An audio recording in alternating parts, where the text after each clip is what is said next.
بیاین با هم دیگه برای پارتنرم کیک درست کنیم. برای دخترها مقدمه هر کاری بستن موهای گوجه‌ایه. آیا دخترها این کار رو قبول دارن؟ اگه قبول داری همینجا توی کامنت ها به هم بگو. اول از همه موهامون رو بالا میبندیم و بعدش میریم که استارت کار رو بزنیم. یه ظرف برمیدارم و تخم مرغ رو داخلش میشکنم. من برای یه کیکی که به اندازه 10 نفر باشه 3 تا تخم مرغ زدم. حالا نمیدونم اندازه بود یا نه، اما زدم دیگه. بعدشم با همزن کامل این تخم مرغ رو هم زدم، جوری که قشنگ یه حالت کف کرده ای به دست بیاد. اما متاسفانه مال من کف نکرد، نمیدونم چرا، اما کف نکرد. اشکال نداره، حالا یه لیوان شیر اضافه میکنم. بعدش دوباره هم میزنم، انقدری هم میزنم که تخم مرغ و شیر با هم مخلوط بشه. هم میزنیم جوری که این سری کف کنه. بعد 5 دقیقه هم زدن یه خورده کف کرد. حالا میذاریم کنار تا مواد بعدیمون رو اضافه کنیم. بهش کره اضافه میکنم، چون که کرمو نتونستم آب کنم همون جوری یخ زده میندازم داخل موادم و دوباره هم میزنیم. اشتباه کردم نذاشتم آب بشه، چون که دونه های کره داره همینجوری داخلش دیده میشه و من نمیدونم الان با این فاجعه ای که راه انداختم چی کار کنم. اما ناامید نمیشم و دوباره هم میزنم تا جایی که بتونم اینا رو آب کنم داخل این مواد.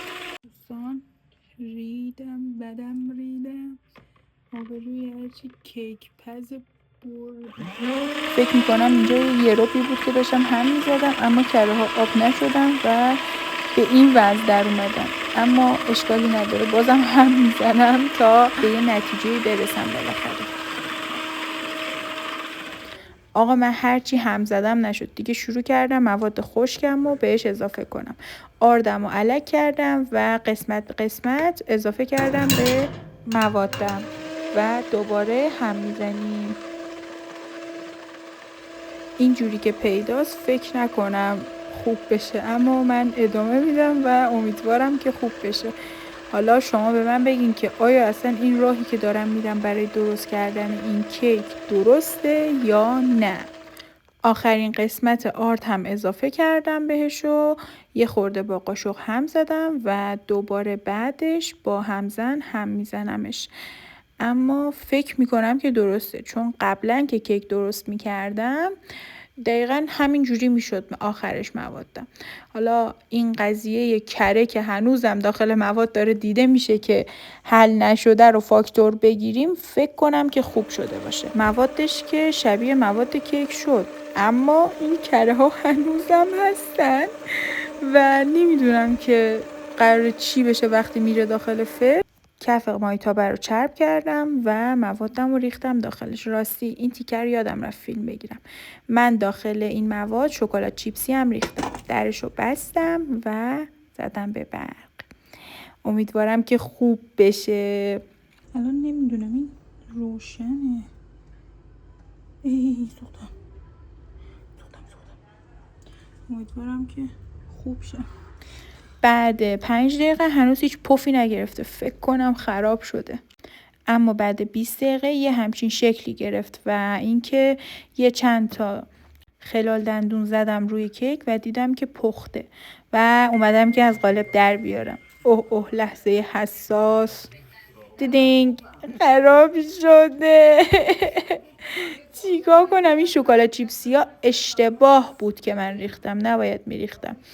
خیلی بافتش خوب شده، اما این شکلات چیپسی ها خرابش کردن و من نباید میریختم. اما من ناامید نشدم و اومدم یه حرکتی بزنم روش و یه سس گاناش درست کردم.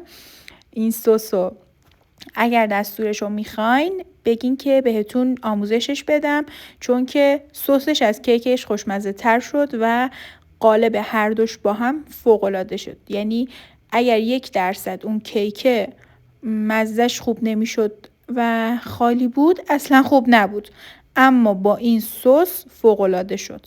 حالا اینو میام قشنگ ماساژ میدم روی کیک و میخوابونمش، چون که خشک بشه و از حالت داغی در بیاد دیگه نمیشه که حرکتی بزنم روش. اما خیلی بچه‌ها خوشمزه شد. حالا باید نظر پارتنرم هم ببینید بچه‌ها. میام برش میزنم که براش ببرم. این شکلات چیپسی ها رو نباید میریختم. شما هم نریزین داخل کیکاتون. من دیدم داریم و گفتم که حالا برای اینکه خوشگل بشه بریزم، اما افتضاح شد. فیلینگ موزاره. آره. خیلی خوشمزه. خیلی. آره. واقعا. دست شما مرسی. خواهش میکنم. آره باش. یک ساعت هواته. کدومه برم؟ درست. راهنماز دیگه. قطعش کنم. آها من به فالوورام توی چنلم متحدم، باید همه چی رو ببینن. عشقم چطوره؟ تمش خوشمزه شده؟ مرسی. این زیر پشت؟ میشه جان.